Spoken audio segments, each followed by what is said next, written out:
Bonjour à tous et bienvenue dans Cult & Clip pour une nouvelle vidéo de presque qualité. Je suis avec l'ami Ker pour vous parler de l'actualité cinéma-série.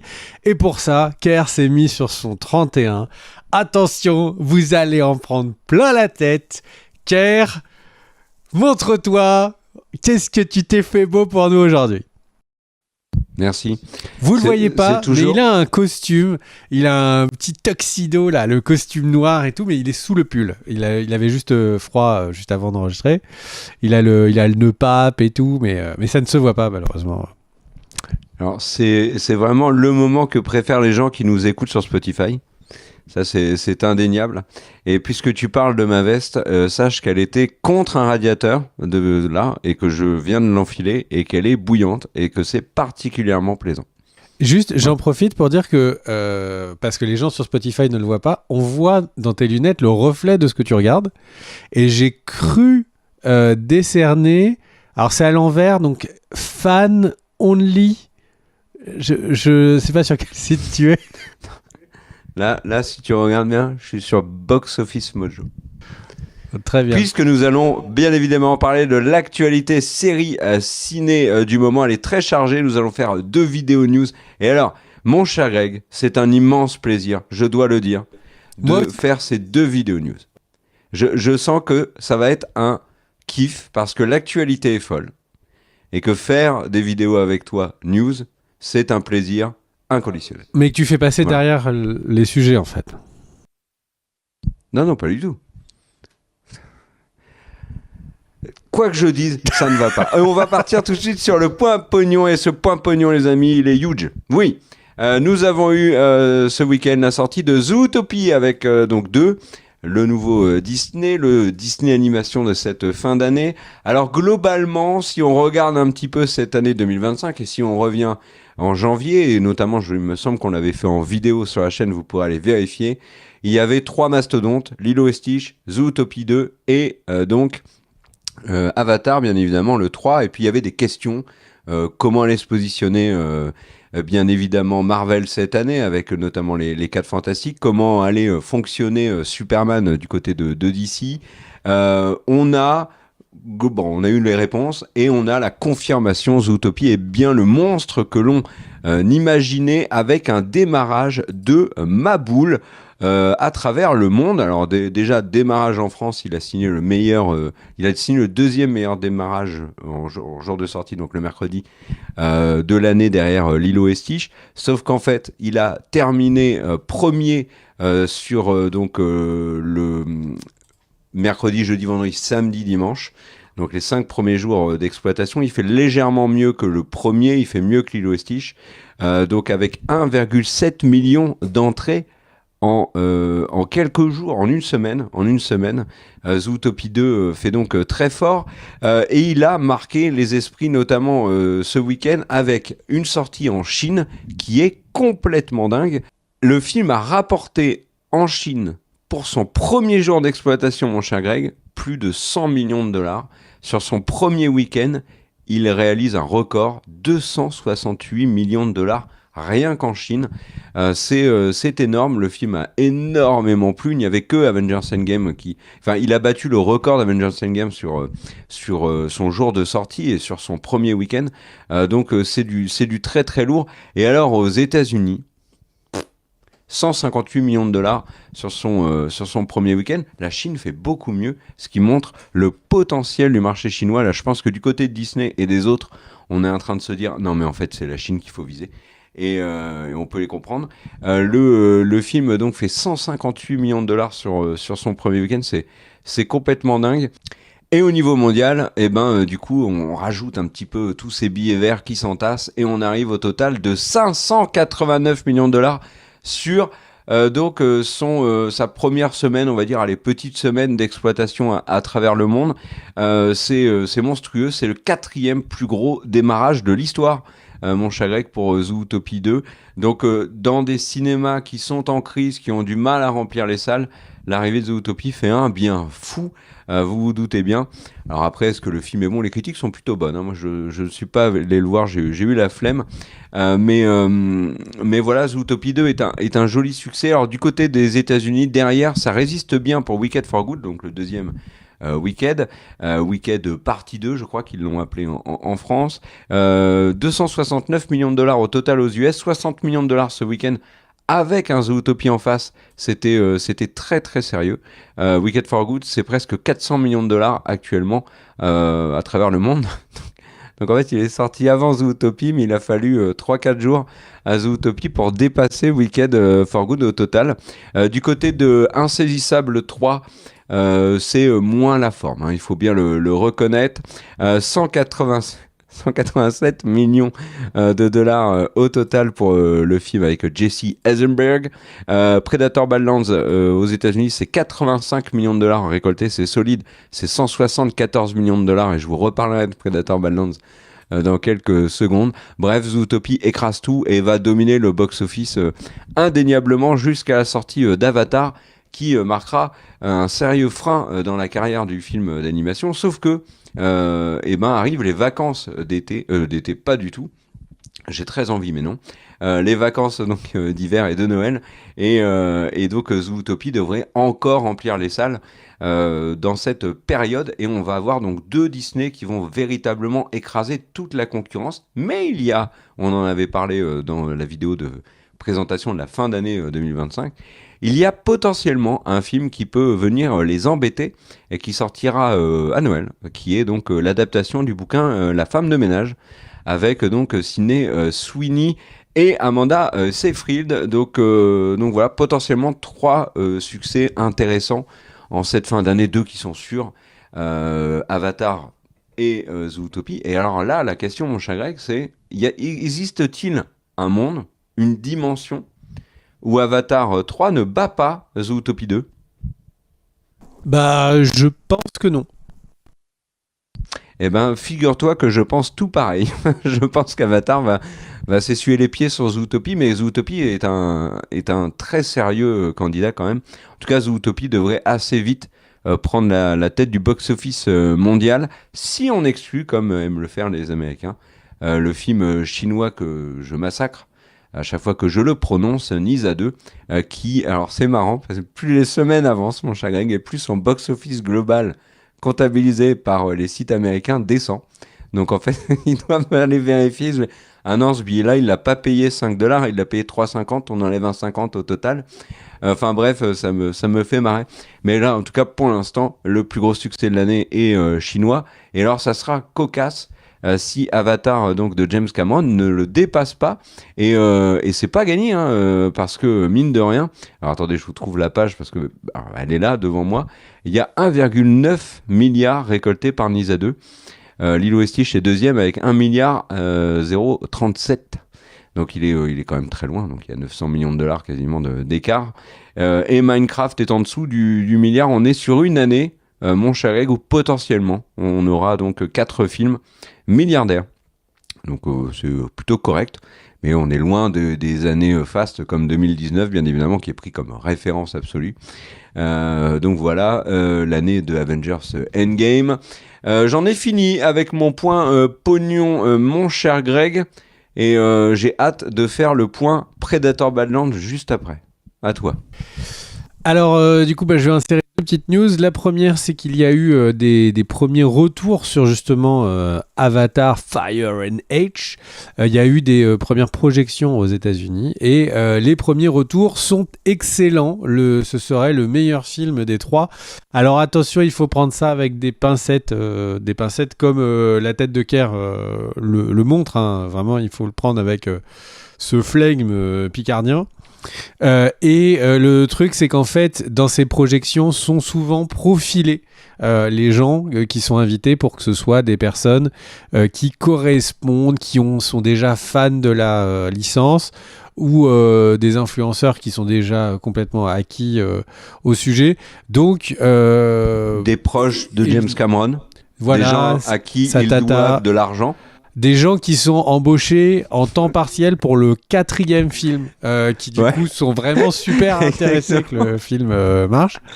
Non, et donc pour être plus sérieux, Donc les gens sont profilés et donc les gens profilés et donc c'est pour ça que quand au contraire les reviews sur ces premières scènes, enfin pré-visualisation et tout sont pas bonnes, c'est un très très mauvais signe. Là en tout cas voilà, pour l'instant le film est sur sa trajectoire habituelle, c'est le meilleur film que vous avez jamais pu voir de votre vie, etc. On verra ça en salle. J'enchaîne avec une autre news. Petite remarque quand même. Oui. Les projections profilées comme ça, on en a déjà vu. Et il y avait notamment celle de Suicide Squad avec Jared Leto, qui avait dit que le film était exceptionnel. Donc maintenant, nous nous méfions. À toi. Eh bien, c'est une annonce qui fait plaisir. Amazon a confirmé déjà il y a quelques semaines qu'il y aurait 2 saisons au minimum à God of War, qu'ils avaient déjà validé la 2e saison. Et il y a le showrunner qui s'appelle Ronald D. Moore, qui est en fait rejoint par Frédéric Iotoy, qui est en réalisateur des 2 premiers épisodes, et c'est un réalisateur dont vous avez sans doute déjà vu son travail, puisqu'il a travaillé sur The Boys, Westworld et Fallout. Du coup, c'est quelqu'un qui est assez respecté. En 2024, il a gagné un petit Emmy pour Shogun, d'ailleurs. Donc, on a un showrunner qui a été sur des séries assez réputées, et là, on a un réalisateur réputé pour ce début de saison. Ça peut être très chouette. Donc ils sont en pleine pré-production. On n'a pas encore toutes les informations. On n'a pas de casting par exemple, mais il est en cours. On sait Ils ont juste communiqué sur le fait qu'il est en cours. Pardon ? Ils ont communiqué sur le fait que le casting était en cours. Ah oui, mais pas de noms ont été communiqués puisque c'est en cours. Et par contre, ce qu'on sait, ce que j'allais dire, c'est que c'est sur quelle partie de l'univers de God of War ça adapte. Ça adapte pas le reboot, mais la nouvelle saga, le nouvel arc narratif qui a démarré donc en 2018. Donc on ne sera pas sur le Kratos du début, on est dans les God of War 1, 2, 3, on est sur God of War tout court, celui de 2018, où il se balade avec son fils Atreus.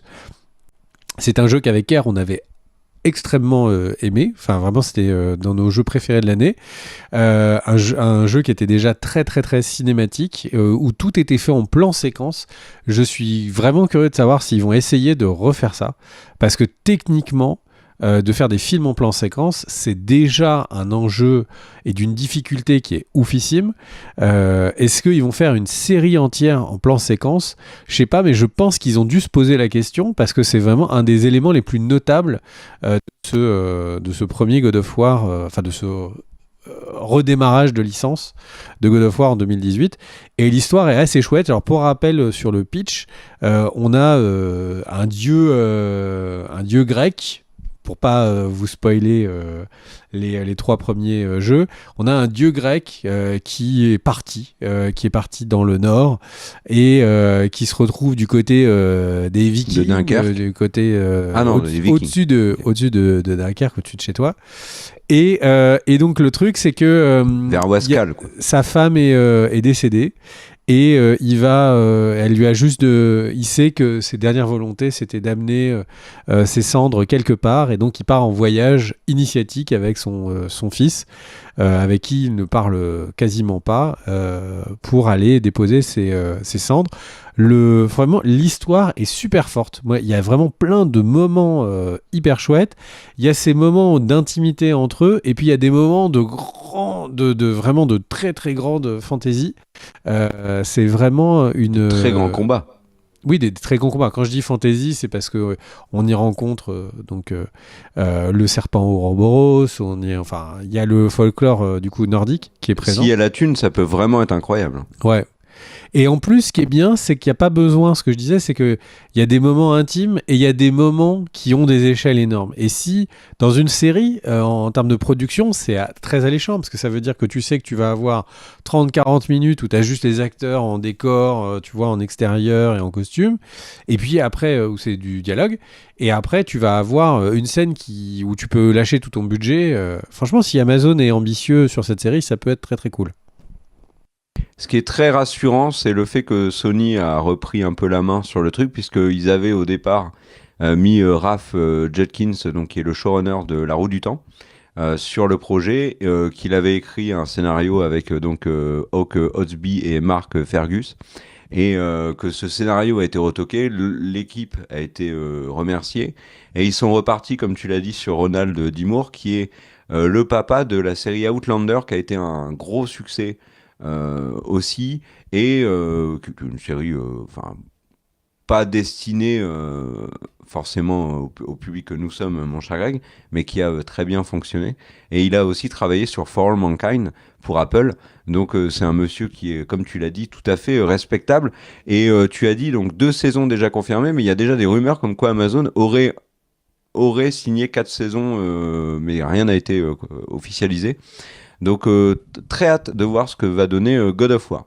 Et juste pour ceux qui ne le savent pas, petite anecdote, c'est Christopher Judge qui fait la voix en anglais de Kratos, qui a une voix oufissime. Enfin vraiment en anglais, je pense que Kratos est plus charismatique par sa voix que par son physique de bûcheron. Et Christopher Judge, Kerr, tu ne connais que lui, puisque c'est Teal'c dans Stargate SG1. Et qui a étrangement arrêté du soir au lendemain sa carrière d'acteur à la caméra, enfin devant les caméras en 2015, et qui vraiment on ne le voit plus trop comme ça devant la caméra, mais par contre en voix de Kratos il est ouf, et en jeu il est ouf et tout, enfin c'est vraiment, il est exceptionnel. Voilà. Ah, attention mon cher Greg, je me permets d'intervenir car c'est le moment. Voilà, je regarde, j'ai pas de montre, mais on est à Hollywood, n'est-ce pas? C'est le moment de la question des auditeurs, question qu'on fait depuis des années maintenant, vous le savez, hein, de vidéos. Le principe c'est simple, vous posez une question dans les commentaires des vidéos news qui concernent le ciné, les séries, et on en sélectionne une et on y répond. La semaine dernière, c'était, mais qu'est devenu Jonathan Rhys Meyers, si vous n'avez pas vu la vidéo de la dernière fois? N'hésitez pas à aller la voir. Tu sais que j'ai regardé, mon cher Greg, ce passage-là parce que en préparant la vidéo, la sortie de la vidéo, et je rigolais mais aux larmes devant ce truc. Enfin bref, donc cette semaine, la question c'est de Cyrus Régnier qui nous dit coucou, en question de la semaine, j'aimerais vous demander pourquoi il y a peu de chances qu'on ait une saison 5 ou un film de Sherlock. Il parle de la série de Moffat et Gatiss avec Benedict Cumberbatch et Martin Freeman, série donc de la BBC extrêmement connue et considérée comme culte par les amoureux de série. Il dit, je sais que c'est compliqué de réunir le casting, mais quand même le perso me manque beaucoup. Alors on a regardé un petit peu, il n'y a pas d'infos sur une nouvelle saison de Sherlock. Ils évoquent de temps en temps, et notamment au moment de la promo de La Guerre des Roses, Benedict Cumberbatch en a rapidement parlé, mais il y a toujours cette envie de pourquoi pas revenir un jour en Sherlock, mais il n'y a pas de projet concret, mon cher Greg. Mais du coup, c'est pour nous l'occasion de reparler de Sherlock, qui, rappelons-le, quand on a débuté, donc il y a 12-13 ans maintenant, Cult & Click, on était on était dans l'ère Sherlock. Il y a eu la diffusion de la saison 4 après. Je crois qu'on a même eu la chance d'avoir la sortie de la saison 3. On avait fait des reviews hebdo des diffusions. Enfin, on était vraiment sur une série hyper goldée. Ça te manque, Sherlock? T'aimerais revoir le personnage et Watson? Bah, moi, ça reste une de mes séries préférées tout court. Donc effectivement, c'est pour des raisons de planning. Benedict Cumberbatch a encore dit au début d'année 2025 qu'il avait envie de reprendre le personnage. Donc c'est vraiment... Ils tournent moins les deux là. Hein? Remarque, ils tournent moins, on les voit moins à l'écran. C'est vrai qu'il faut leur souhaiter que ça marche plus, quoi. Mais voilà. Benedict Cumberbatch, en fait, il continue de faire son film par an minimum. Et donc en fait il tourne beaucoup, il tourne dans des choses qui là l'adaptation du film sur la guerre des roses, ouais. le reboot qui a pas forcément marché de ouf, mais il a toujours son film tous les ans, et puis tout simplement je pense que j'ai pas en tête de meilleur rôle de Benedict Cumberbatch. Pour moi c'est son meilleur rôle tout court. J'essaie de regarder sa filmo. C'est aussi celui de Martin Freeman. Alors certains diront que c'est Smaug dans Le Hobbit. Si vous voulez vous faire plaisir, allez regarder le making-of où vous le voyez en train de faire le dragon. Non, mais il est formidable dans Imitation Game, il est formidable dans The Dog, machin truc. J'ai oublié le titre. Mais il est chouette dans tout. Mais pour moi, son plus grand rôle, celui où il a le mieux joué, c'est Sherlock. Oui, je suis d'accord. Je suis d'accord avec toi. Et je rajoute même que je pense que c'est aussi le meilleur rôle de Martin Freeman. Voilà. Ben, c'était la question des auditeurs et j'enchaîne avec une petite news comme ça. Sachez qu'il y a un premier trailer de 28 ans plus tard, partie 2 qui est sorti. C'est l'occasion pour moi de vous annoncer que Danny Boyle a annoncé que Cillian Murphy serait présent dans ce deuxième film et qu'il serait aussi présent dans le troisième. Et donc 28 ans plus tard sera une trilogie. Et je rajoute un petit truc au running gag. Cillian Murphy apparemment ferait un caméo dans le deuxième. Donc globalement, ça fait des mois que je vous en parle chaque semaine. En vous disant, il est dans le 2 et dans le 2, vous allez tous prendre vos billets en mode, ouais, on va vérifier si Carl a raison. Et en fait, vous allez le voir 3 secondes et vous allez dire, mais quel escroc ce Kerr. Et vous aurez raison. Voilà. Et alors, la question, c'est le running gag. Là, je suis en train de réfléchir et de discuter avec moi-même de ça. Mais j'en fais quoi du running gag quand le film est sorti ? En tout cas, voilà, vous avez l'info, on en reparlera peut-être plus tard. C'est le moment, accroche-toi bien, c'est le moment 3615 Malève, je vais vous parler de Predator Badlands. Anecdote que j'avais très envie de te raconter, mon cher Greg, en sortant du film, mais je l'ai gardé pour cette vidéo visionnage de Predator Badlands au cinéma, vous l'avez compris, qui pourrait faire amplement partie de la vidéo nos séances les plus mémorables que vous pouvez retrouver sur la chaîne, qu'on a fait il y a quelques semaines, avec d'excellents retours, donc je vous invite à la regarder aussi. Alors Predator Badlands, mon cher Greg, c'est un film que j'attendais beaucoup parce que le réalisateur avait très bien bossé sur Prey, que le pitch me donnait envie, puis bon, j'aime beaucoup les films Predator, même quand ils sont assez moyens, moi je passe un plutôt bon moment.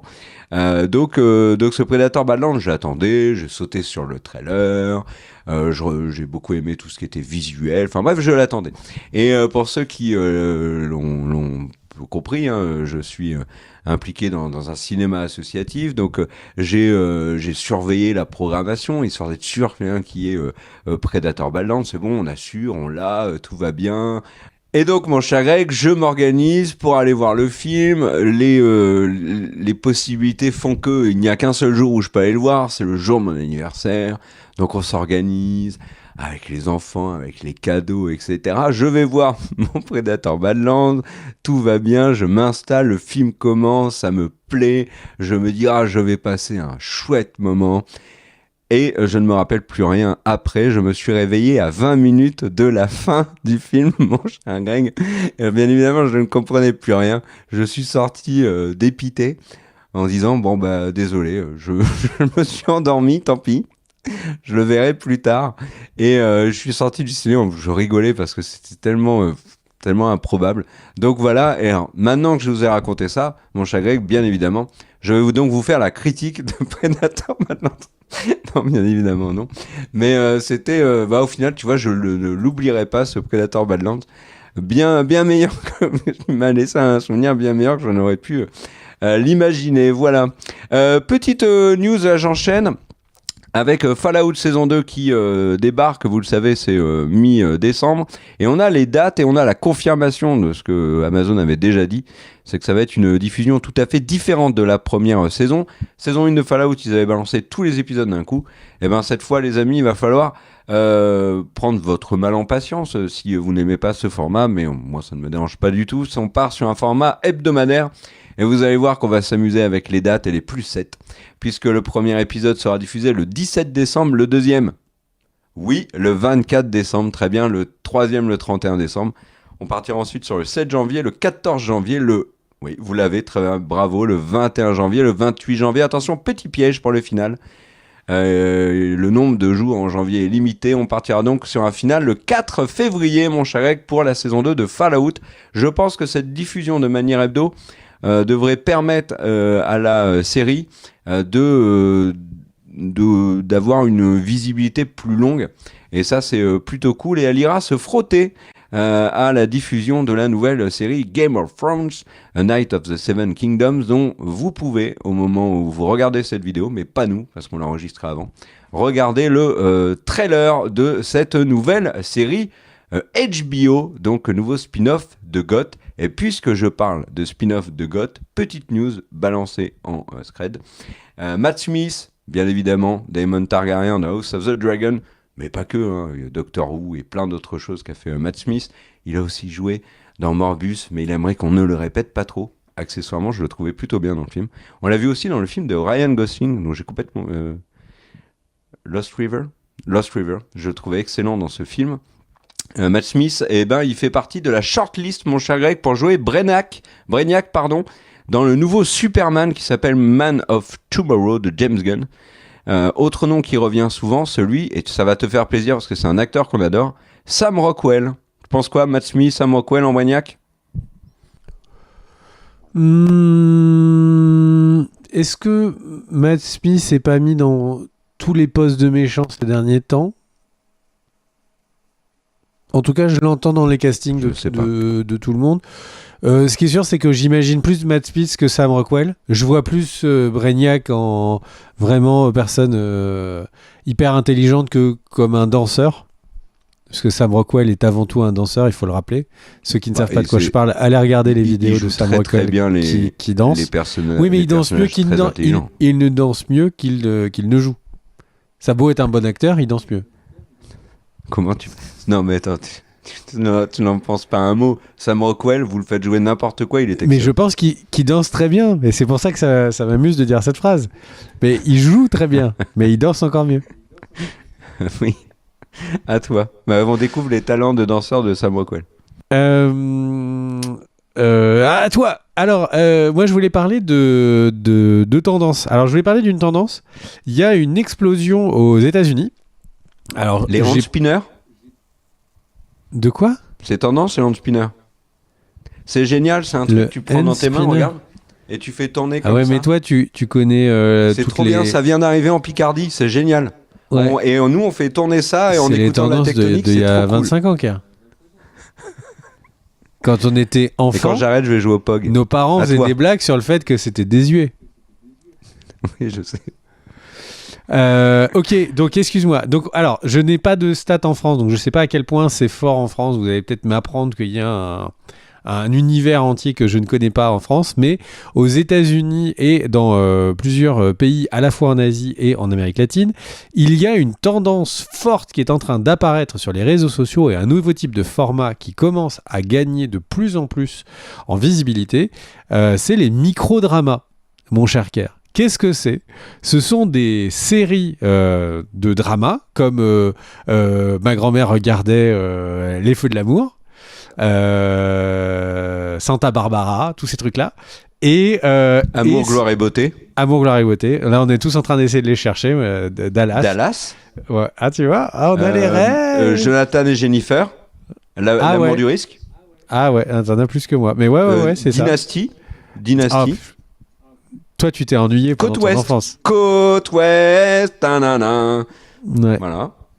Santa Barbara. J'ai déjà dit, je crois. Tu l'as dit, Santa Barbara? Je crois. Ou en tout cas, je l'ai pensé. C'était tellement fort dans ma tête que j'ai cru l'avoir dit en tout cas. Et donc, au final, tu étais vraiment... T'as passé ton enfance... c'est des personnes âgées qui sont occupées de toi. Non, pas du tout, mais par contre, je voyais des personnes âgées regarder et j'ai toujours détesté ce genre de truc. Je suis très fier, par exemple, de ne jamais avoir regardé un Feu de l'amour ou un Amour, gloire et beauté. Faut bien avoir en tête qu'à l'époque, il n'y avait qu'une seule télé. Et du coup, c'était le Club Dorothée qui était squeezé par les Feux de l'amour. Donc, c'était... Non, c'était pas à la même heure. Non, c'était Amour, gloire et beauté, c'était Amour, dans la matinée. C'était à 9h30. Ouais, c'était Amour, gloire et beauté qui me le fusillait. Après télé-shopping. Ah là, l'enfer. Bref, et donc vous ne pensiez pas qu'on avait parlé de ça. Eh bien, sachez que en fait, il y a une croissance énorme des microdramas. Donc, c'est la même chose que ça, mais en version courte, verticale, qui sont diffusés sur les réseaux sociaux. Donc, c'est des acteurs, c'est tout pareil. en version très très courte. Je suppose que si on imagine, tu sais que comme dans Friends avec le docteur Ramoré, c'est juste un reveal avec le gars qui arrive. Ah, tu as surpris, tu as couché avec ma femme. Mais je suis ton jumeau démoniaque. Elle ne pouvait pas le savoir. Quoi? Mais je croyais que tu étais mort. Enfin, donc ça va être une version hyper accélérée des dramas. Et c'est en train de prendre tellement de place que les productions, les grosses productions sont en train de s'organiser. Et il y a carrément Dramabox et Stage 32 qui se sont associés pour essayer de faire une plateforme qui les réunit, les micro-dramas. Il y a pas mal d'investissements qui sont en train d'aller dans cette direction. Donc si vous commencez à voir ces micro-dramas, donc, ne soyez pas surpris, c'est des personnes qui en langue française auraient envie d'imiter ce qui se passe aux États-Unis. Et mon petit doigt me dit qu'il y a des rumeurs insistantes sur le fait que le CNC, qui vous l'avez peut-être vu, finance de plus en plus de projets sur YouTube, eh bien, aurait envie de financer plus de fiction sur les réseaux sociaux. Et ça pourrait très bien se parier. Donc si vous avez une idée de mini-série fictionnelle assez dramatique avec des gens qui sont tous au fur et à mesure de 24 saisons, tout le monde est sorti avec tout le monde, les gens sont ressuscités 4 fois et tout, et souvent ça parle de chirurgien esthétique. Et bien à ce moment-là vous avez sans doute toutes les chances que ça marche et que ce soit un carton, en tout cas si vous le faites sur ces marchés-là. Moi je trouvais ça marrant parce que je voyais pas revenir du tout les telenovelas sur le devant de la scène, mais les telenovelas comme leurs acteurs visiblement sont dopés avec du sang d'aliens, et ça leur permet comme ça de rester jeunes éternellement. Voilou, mon cher Kier, pour cette petite... Est-ce que tu savais, petite anecdote, que Tom Cruise avait commencé sa carrière dans Les Feux de l'amour? Tu le savais, ça? Je ne le savais pas, mon cher Kier. Eh ben, c'est normal, parce que c'est faux. Est-ce que tu savais qu'il s'appelait Tom Jedusor avant de s'appeler Tom Holland? Non, par contre, ce qui est vrai, c'est que l'actrice Sacha Cole, qui jouait Supergirl dans The Flash, et qui, pour le coup, était le personnage qui s'en sortait le mieux, voilà. Non, elle était dans Les Feux de l'amour. Mais elle était d'Angly aussi. Elle était dans Les Feux de l'amour. Mais elle était aussi d'Angly. Oui, mais elle était dans Les Feux de l'amour. Alors, je vous invite à... N'hésitez pas à nous dire si c'est la catégorie dont tout le monde s'en fout. Kier, je t'en prie, sors-nous de cette boule. De cette bulle dans laquelle on est en train de s'enfermer. Ok, moi je vais vous parler de la news qui m'a le plus... Il y a des news qui m'ont beaucoup scié ces derniers jours, mais celle-là, je ne l'ai pas vue venir. Et si on m'avait dit il y a quelques... Allez, là maintenant, en 2025, on est surpris par absolument plus rien. Mais il y a quelques années, vraiment, je pense que j'aurais vu flou pendant un moment. Figure-toi, mon cher Greg, que Kill Bill ressort au cinéma, version de presque un peu plus de 4h30, qui s'appelle Kill Bill The Whole Bloody Offer, qui va donc sortir aux États-Unis. Il y a une énorme promo dessus. Quentin Tarantino enchaîne les interviews, et d'ailleurs c'est très intéressant, il parle de plein de choses. Le film s'affiche, ils espèrent ramener un petit peu de monde en salle, etc. Accessoirement, il n'y a aucune sortie en salle qui est prévue. Enfin, la France est complètement zappée. Et il y a 2 scènes qui sont rajoutées. Il y en a une qui est dans le film, qui dure 6-7 minutes, et il y en a une autre qui est rajoutée aussi, mais qui est visible ailleurs, qui s'appelle The Lost Chapter, Yuki's Revenge, qui est en gros la revanche de la sœur d'un personnage du premier film contre la mariée alias Yuma Thurman. Et ben figurez-vous que l'autre endroit où on peut le voir, mais vous le savez déjà puisque si vous êtes passé à côté de la news, et ben vous avez eu de la chance parce qu'elle était très visible. Cet autre endroit, c'est où? Et ben c'est dans Fortnite, puisque Quentin Tarantino a tourné cette scène animée avec la participation de Uma Thurman et tout dans le jeu Fortnite. C'est en ligne sur le jeu visiblement depuis le 30 novembre. Alors moi qui n'ai fait qu'une seule partie de Fortnite et je me suis beaucoup ennuyé, du coup je ne l'ai pas vu dans le jeu, bien évidemment. Je suis pas en train de dire Fortnite est nul, hein. Juste ça m'a pas conquis. Et voilà. Et Quentin Tarantino, du coup, en a parlé notamment lors d'un event qui s'appelle Fortnite Now Playing. Il y a eu le lancement de la saison 7 d'ailleurs de Fortnite. Il y avait plus de 10 millions de joueurs en même temps. Enfin, Fortnite, c'est huge, hein. Mais ça n'est pas un scoop, ça n'est pas la news, hein. La news, c'est bien évidemment Tarantino et son Kill Bill dans Fortnite, et il en parle. Et c'est assez marrant, il dit j'ai été convié à une réunion et j'étais persuadé qu'il voulait en fait récupérer mes personnages et ou avoir mon avis pour les mettre en scène, globalement ce qu'il dit. Mais en fait non, pas du tout. Ils m'ont demandé si j'avais quelque chose entre 8 et 12 minutes à leur proposer. Du coup, il s'est lancé dans cette réalisation de cette scène qu'il avait envisagé et écrit dans les années 2000 et qu'il l'avait laissé de côté. Il explique qu'il n'avait jamais fait cette scène-là parce que beaucoup trop d'action, beaucoup trop de budget pour la réaliser. Et du coup, il est extrêmement content de faire ça sur Fortnite. C'est extrêmement étonnant de voir Tarantino dans le jeu, mais il y a encore plus fou, puisque... Et ça, celle-là, alors, quand je l'ai lu 12 fois avant de vraiment être sûr de ce que je lisais. Figurez-vous qu'il y a également un autre film, autre que Kill Bill, qui arrive. Alors, des films dans Fortnite, il y en a beaucoup, d'ailleurs, on en parlera très prochainement. Mais il y a un autre film récent qui a eu une petite extension dans Fortnite. C'est Une bataille après l'autre, de Paul Thomas Anderson. Et Paul Thomas Anderson a déclaré qu'il avait travaillé énormément sur donc l'intégration de son film Une bataille après l'autre dans Fortnite, et qu'il avait conçu le truc comme un prolongement de l'univers qu'il avait créé dans le film avec Leonardo DiCaprio. D'ailleurs, comme on approche de la fin d'année, il y a beaucoup de sites, beaucoup d'artistes qui sont en train de faire leur top de l'année, et la première place est très souvent occupée par une bataille après l'autre. C'est le cas notamment de Rolling Stone, donc le magazine Rolling Stone, qui a publié son top et qui a mis Une bataille après l'autre en tête. Voilà, mon cher Greg. Tarantino, Paul Thomas Anderson dans Fortnite. Es-tu surpris ? En plus, avec sur Kill Bill, du contenu vraiment très original, qui fait beaucoup parler, qui est hyper qualitatif. Voilà, ça envoie. Écoute, ça m'a énormément surpris. Le truc, c'est que Tarantino, il y a des moments où on a l'impression qu'il veut s'affranchir de la lourdeur du processus de faire des films. Et là, c'est sans doute une manière très facile de le faire. Enfin, plus facile. C'est pas simple non plus. Et en fait, oui, je suis surpris. Et en même temps, il y a plein d'éléments qui rendent ça très logique, mais effectivement, je pense que c'est un sujet à part entière. Si tu me lances, je vais parler pendant 15 minutes. Mais le cinéma chez Fortnite, c'est vraiment une tendance qui n'est pas faite pour disparaître. Ouais, et je pense même que le seul problème, le seul frein, c'est que je pense que les majors de cinéma voudraient qu'il y ait plusieurs jeux de la taille de Fortnite, ce qui n'est pas le cas. Alors, il faudrait... Le truc, c'est que vous allez me dire, oui, il y a Minecraft et tout. C'est pas le sujet, c'est d'avoir des jeux Roblox, connectés où il y ait autant de personnes chez les jeunes qui puissent être regardées. League of Legends, ça voudrait dire que toutes les games s'arrêtent d'un coup pour qu'il y ait un film soit diffusé. Enfin, vraiment, le truc, c'est que Roblox ne se match pas vraiment complètement.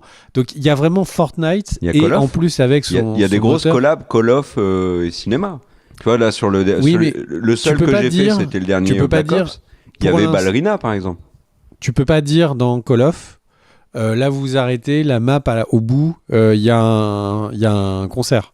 Donc je vais pas me lancer parce que c'est un quart d'heure, il y a vraiment des grosses raisons industrielles, de communication, d'audience qui poussent à ce que Fortnite continuera à être un réceptacle de ce genre de projet. Je pense qu'on n'est qu'au début, mais on en reparlera après parce qu'il y a vraiment plein de raisons très mécaniques et techniques à ça. Je ne quitte pas Tarantino, mon cher Greg, avant de te redonner la parole, parce que du coup, comme j'ai dit, il fait beaucoup de promos et tout. Il a notamment fait un truc avec le magazine Empire, mon cher Greg, c'est son top 20 des films du 21e siècle. Donc je vais te les dire un petit peu, tu vas me dire si c'est des films que que tu apprécies. Alors, je vais pas vous faire le top 20 parce que c'est beaucoup trop long.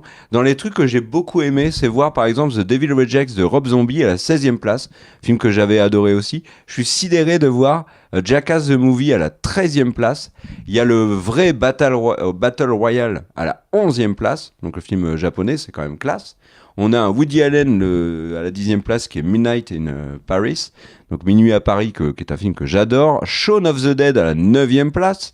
Mad Max Fury Road à la 8e place. Un truc qui est étonnant, Unstoppable de Tony Scott, paix à son âme, à la 7e place. Zodiac de David Fincher à la 6e place. There Will Be Blood de Paul Thomas Anderson est à la 5e place, j'en reparlerai après. On arrive dans le top 4, Dunkerque de Nolan est 4e, Lost in Translation de Sofia Coppola, qui est un de mes films préférés, à la 3e place, Toy Story 3 est 2e, et il dit que c'est la meilleure conclusion d'une trilogie possible. Et là où je suis très étonné, c'est que le premier, c'est La Chute du Faucon Noir de Ridley Scott, que Quentin Tarantino estime être le plus grand film du 21e siècle. Très bon film de Ridley Scott, mais c'est quand même très étonnant de le voir là. Et il a parlé donc dans la liste de tous ces films-là, et il a parlé notamment de There Will Be Blood, et il a dit There Will Be Blood, donc avec Daniel Day-Lewis et Paul Dano, pourrait être, et de Paul Thomas Anderson, il y en a 2 dans son top 1, There Will Be Blood pourrait être le numéro 1. Le problème, dit Tarantino, c'est Paul Dano. Il dit Paul Dano est nul, c'est le pire acteur de la saga. Il démonte Paul Dano qui est... Enfin, moi, j'avais l'impression qu'il y avait un grand consensus sur le fait que tout le monde disait, et je partageais cet avis, enfin je partage toujours d'ailleurs, que Paul Dano est un excellent acteur. Alors je ne sais pas si c'est un énorme troll de Tarantino ou si c'est un énorme scud, mais en tout cas, si c'est sincère, Paul Dano est rhabillé pour l'hiver, là. Voilà mon cher Greg. Et en plus, il lui taille un costard pendant longtemps dans l'audio. Et effectivement, Paul Dano s'en prend plein la tête. Et suite à tous les arguments super acteur, Paul Dano, que donne Tarantino, les personnes autour commencent à dire ah ouais mais et tout. Enfin, il se fait éclater quoi. Alors que Paul Dano, effectivement, pour moi, est un très bon acteur et il a eu des prix et il a eu donc c'est pas que dans nos têtes. Et alors je sais plus le nom du film. Je suis désolé, mais il a joué le leader du groupe les Beach Boys. Dans un biopic excellent, je vous invite à le regarder. Voilà, tapez Paul Dano, Beach Boy, voilà, le leader dont j'ai oublié le nom, je suis désolé, qui est décédé il y a quelques mois malheureusement. Voilà mon cher Greg, à toi. Alors, YouTube va vous sortir, si c'est pas déjà fait, votre liste de tout ce que vous avez regardé pendant cette année. Donc, ils appellent ça je sais plus, dans les news anglaises, ils appellent ça un rewind personnel. Ils vont vous dire qu'est-ce que vous avez le plus regardé, quelle chaîne, quel contenu, etc. Et ils ont fait apparaître les stats sur l'intégralité de la plateforme en 2025. Et il y a des choses qui sont assez surprenantes. Donc, par exemple, donc, il n'y a pas de classement, il donne juste le top des sujets les plus discutés. Sur YouTube a été le plus discuté Squid Game, Roblox, K-pop Demon Hunter, Brainrot, Charlie Kirk, Laboubou, Nintendo Switch 2, Cookie Run Kingdom, Blue Lock et Cat's Eyes. Et on est où nous ? T'attendez, on doit être juste après. On doit être juste sur la liste des. On avait oublié. Au fait, c'est trop loin. Et les mentions honorables. Non mais, enfin, si on m'avait demandé les topics de l'année sur 2025, certes, j'aurais pensé. J'en aurais eu un paquet quand même. À Charlie Kirk, Switch 2, Laboubou, uniquement grâce à l'épisode de South Park. Non, mais Squid Game et puis K-pop Demon Hunter, c'est évident. Mais Roblox... Mais Roblox, c'est ouf. Non, mais Minecraft, c'est ouf. Chez les enfants. Il y en a plein enfin, il y en a pas plein, il y en a plusieurs. Non, mais attends, chez les enfants, aujourd'hui, Roblox est beaucoup, beaucoup plus gros que Minecraft. Bah, c'est incomparable. C'est ce que je viens de te dire. Laisse penser. Le truc, c'est que moi, en jeu le plus joué, Roblox n'est pas numéro 1. Ça reste Fortnite cette année, mais en sujet les plus discutés, Roblox est énorme quoi. Les créateurs les plus gros de la plateforme. Puisque tu parles de ça, Spotify a fait la même chose et d'ailleurs c'est sorti aujourd'hui. C'est le fameux classement de ce que tu as écouté le plus dans l'année. Personnellement, Ramin Djawadi, ça doit faire la 5e ou 6e année qu'il est en tête. Moi, il y a eu une année où c'était pas lui, mais globalement, c'est toujours Ramin Djawadi que j'écoute beaucoup. J'ai été étonné parce qu'ils te mettent des stats aussi, tu sais, par semaine, par jour et tout. J'ai fait une série de journées où, en fait, c'était Ramin Djawadi tout le temps. Et quasiment le même morceau en plus, c'est Almost Shoes de House of the Dragon, c'est le final de la saison 2. J'adore ce morceau, donc je l'écoute énormément. Ils ont donc aussi dit ce qui avait été écouté le plus sur Spotify, et K-Pop Demon Hunter a été absolument monstrueux sur Spotify cette année. Tout à fait. Et du coup, puisque tu parles de musique, sur YouTube, je les place. Les musiques les plus écoutées, c'était Bruno Mars, Lady Gaga, Die With A Smile, Rosé, Bruno Mars encore, Huntrix, K-Pop Demon Hunter, Saja Boys, Soda Pop, Golden, Your Idols. Donc il y a 3 chansons du top qui sont 4, pardon. Il y a aussi How It Is Done qui sont du K-Pop Demon Hunter sur 10, donc c'est pour dire le poids de la licence. Il y a Bruno Mars se met bien quand même. Hein. Bah, il en a 2, ouais. 1 et 2, Bruno Mars. Il en a 2. Kendrick Lamar en a 2 aussi, avec Luther et TV Off, et Alex Warren avec Ordinary. Luther, c'est avec SZA notamment, avec qui il avait fait la BO de Black Panther. Et maintenant, passons sur les 2 sujets qui sont les créateurs. Alors, c'est marrant parce que je connais très très peu de ces créateurs. Donc, MrBeast, Kalyu Blocks, iShowSpeed, Double Date, Cadel et Mia, Charlie Kirk, Low by Mike, Cory X, Genshin, Zach des films, Outdoor Boys. Je n'en connais pas la moitié. Alors, c'est sur la plateforme globale, hein. Donc forcément les États-Unis et tout, le marché français c'est une autre taille bien évidemment. Et au niveau des podcasts, eh bien il y a Joe Rogan qui a l'air de dominer de très très loin les podcasts, et c'est le cas partout puisque Joe Rogan est donc dans le top 10 mais qui n'a pas de classement de YouTube. Il est numéro 1 des podcasts sur Spotify, et il est numéro 1 des podcasts chez Apple. Donc Joe Rogan est vraiment à une place énorme dans la discussion, surtout sur le marché américain, qui se confirme. Je ne sais pas qui c'est. Hein. Enfin, je ne sais pas. Tu me mets une photo de lui, je ne sais pas du tout le reconnaître. La seule personne avec qui j'en ai parlé dans ma vie, c'est toi.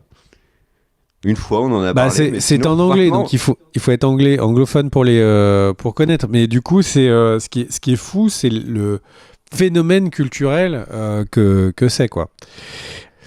J'enquille avec 2 salles, 2 ambiances. Le monde du théâtre a aussi fait ses reviews, donc aux États-Unis, et il y a les nouvelles recettes qui sont sorties. Il y a toujours Hamilton qui est en numéro 1 à 3,7 millions de dollars ramenés. Alors je crois que c'est par semaine dans le théâtre qui réfléchissent, donc c'est complètement fou.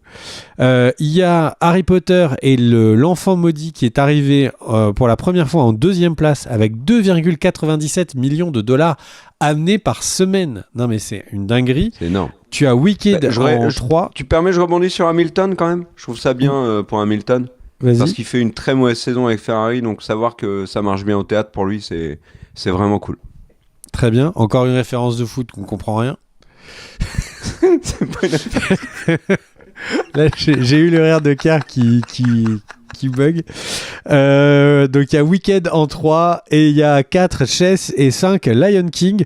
Alors Harry Potter, visiblement, il y a l'acteur qui jouait Draco Malfoy dans les films qui est dans la pièce de théâtre en ce moment. Donc il a peut-être pas repris le rôle de Draco Malfoy, mais du coup, quoique j'en sais rien en vrai. Et du coup ça a énormément boosté. Je crois il me semble avoir vu qu'il jouait son père. Je sais pas, je vais pas dire de bêtises. Et le truc, c'est que, par contre, moi, ce qui me chiffonne, c'est que la pièce de théâtre, elle est oufement nulle. Elle est oufement nulle. Il y a une critique sur la chaîne. Je l'ai vue. Elle est nulle. Ça m'a cassé le délire de Harry Potter pendant 1 an. J'ai pas revu de film, ni relu les bouquins et tout. Il a fallu que mes enfants soient en âge pour qu'on lise le bouquin, pour que la magie réopère. Mais c'est à ce point-là que je trouve que la pièce de théâtre est catastrophique. En termes de pièce de théâtre, il y a des effets, machin, la mise en scène, elle est ouf. En termes d'histoire, c'est une catastrophe. Et voilà. Alors, accessoirement, la pièce de théâtre en Angleterre, sur lequel je fais la base de la review, n'est pas la même exacte pièce aux États-Unis, puisque en Angleterre, il y a la pièce est divisée en 2 parties de 3 heures ou un truc comme ça, c'est énorme. Et la pièce de théâtre aux États-Unis est une version condensée qui fait elle-même dans les 3 heures de ce que j'ai compris. Voilà mon cher Kair. Accessoirement, moi, je vais terminer. Ils ne l'adapteront pas, parce qu'il y a des gens qui vont en parler en commentaire. Ils ne l'adapteront pas tant que ça gagne de l'argent à ce point-là. Il n'y a pas de raison de l'adapter, surtout que la pièce de théâtre a été écrite entre 2 personnes qui sont des promoteurs de spectacles et du coup l'autrice n'a fait que le valider, elle n'a que contresigné le scénario, ce qui veut dire que les droits, les thunes appartiennent aux gens du théâtre. Donc de là à ce qu'ils décident de tuer leur bébé pour que ce soit adapté au cinéma, je pense que c'est pas gagné. Donc en gros, pour l'instant, je pense que c'est pas tant qu'il n'y a pas un très très très gros chèque et un ralentissement de la pièce de théâtre, c'est pas parti pour s'arrêter. Ouais. Moi, je vais terminer avec une news Stranger Things pour vous dire que, alors voilà, on avait eu un débat entre nous d'ailleurs dans la vidéo Stranger Things sur les éléments qui vont pas, on en parle. Alors elle est peut-être sortie ou elle va sortir, mais en tout cas on en parle. On parlait notamment, mon cher Greg, de est-ce que il y a encore la hype Stranger Things ou pas. Toi tu me disais oui, elle est là. Je te disais attention, Netflix met énormément d'argent, ça peut un peu fausser la donne. Et moi j'avais ce sentiment que on faisait un peu de forcing pour qu'on regarde Stranger Things, mais je sentais pas la même hype que par le passé, notamment tout simplement parce qu'il y a 3 ans et demi entre les deux saisons et que beaucoup de gens sont passés à autre chose. Et en fait, mon cher Greg, qui c'est qui avait raison? C'est pas moi. Puisque, en fait, Stranger Things a fait un démarrage de Maboule sur la plateforme aux haines rouges, puisqu'il a, donc Netflix a communiqué sur le fait qu'en 5 jours, la série a fait 59 millions de vues. Donc c'est correct, hein, on va le dire. C'est le plus gros démarrage pour une série anglaise sur la plateforme. Vous allez me dire, mais pourquoi est-ce qu'ils insistent sur anglaise ? Parce que le plus gros succès de Netflix n'est pas anglais, en tout cas il n'est pas anglophone. Il est coréen, c'est bien évidemment la saison 2 de Squid Game qui est en tête. Et alors si on fait un classement, pas du tout, je recommence. Si on s'amuse à regarder, donc à comparer les chiffres qu'ont donné Netflix sur la diffusion de Stranger Things, la saison 5 fait un démarrage énorme et très au-dessus, bien évidemment, de ce qu'avait fait la première. Netflix a donc dit, voilà, plus de 160%, je crois, 170% de plus que pour la saison 1. Donc c'est hyper solide. Pour Stranger Things, c'est de bon augure pour la suite. Alors on va voir, on va peut-être avoir le débat. Est-ce qu'il va y avoir des gens déçus et est-ce que la suite de la saison va être moins regardée? Moi je ne pense pas, hein. Je pense que de toute façon les personnes qui l'ont vu au-delà des 5 jours, potentiellement avec les fêtes, vont sauter dessus plus vite. Et donc on pourrait par exemple avoir un événement en termes de vues sur la diffusion du dernier épisode, puisqu'il sortira le 1er janvier. Donc personne, non, c'est pas vrai, il y a des gens qui travaillent bien évidemment le 1er janvier, on pense à eux, mais ceux qui ne travaillent pas et qui sont le plus grand nombre, le 1er janvier risquent de sauter dessus. Est-ce que t'as envisagé, toi, de te mater Stranger Things le soir du Nouvel An à 2h, quand ça sortira, après avoir fait la fête? En grignotant, tu sais, les restes de foie gras et de saumon fumé. T'as prévu ça ou pas ? Pas du tout. Et du coup, je sais déjà que le lendemain, va y avoir les enfants et tout, donc ce sera le soir d'après. Figure-toi que tout pareil, j'ai absolument pas prévu de regarder. C'était vraiment une question hyper intéressante. La chute va vous surprendre. Voilà, je peux juste rajouter un truc, Kerr. Ce qui est fou avec Stranger Things, c'est que Stranger Things, comme c'est une licence maintenant qui est installée, le truc, c'est que Stranger Things, d'après le site Flix Patrol, qui log les stats un peu chez tout le monde, Netflix était le 2e jour de sa sortie, premier dans tous les pays, donc c'est plus d'une 50aine, dans tous les pays que Flix Patrol monitor. Et ça, c'est incroyable. Ça veut dire que Stranger Things, c'est pas qu'une question de genre le marché américain, c'est une avalanche, tout le monde regarde aux US et tout. Il a été suffisamment pour être numéro 1 dans tous les pays du monde où Flix Patrol, donc supposé dans tous les pays où Netflix diffuse. Ça n'a pas été le cas le premier jour. Par exemple, en Turquie, il était 9e. Premier jour et tout, mais parce que tout simplement, en fait, il est sorti pour tous les pays à des heures différentes. Et du coup, le lendemain, donc là où tout le monde pouvait vraiment regarder Netflix, la série est numéro 1 depuis sa sortie et encore aujourd'hui au moment où on enregistre. En tout cas, je trouve ça fou que ce soit à ce point-là universel partout dans le monde. Il y a un truc dans... C'est pas qu'une question de poids de la plateforme, c'est une question de contenu universel. Stranger Things parle d'enfants, de monde imaginaire, c'est un peu flippant, la nostalgie, le lien de parents. Les parents sont très importants dans Stranger Things. On n'a pas parlé pendant la critique, mais dans Stranger Things, un parent a des super pouvoirs quand il défend ses enfants. Et il y a des trucs qui ont touché tout le monde sur la planète et je trouve ça incroyable. Enfin, vraiment, je trouve ça fou.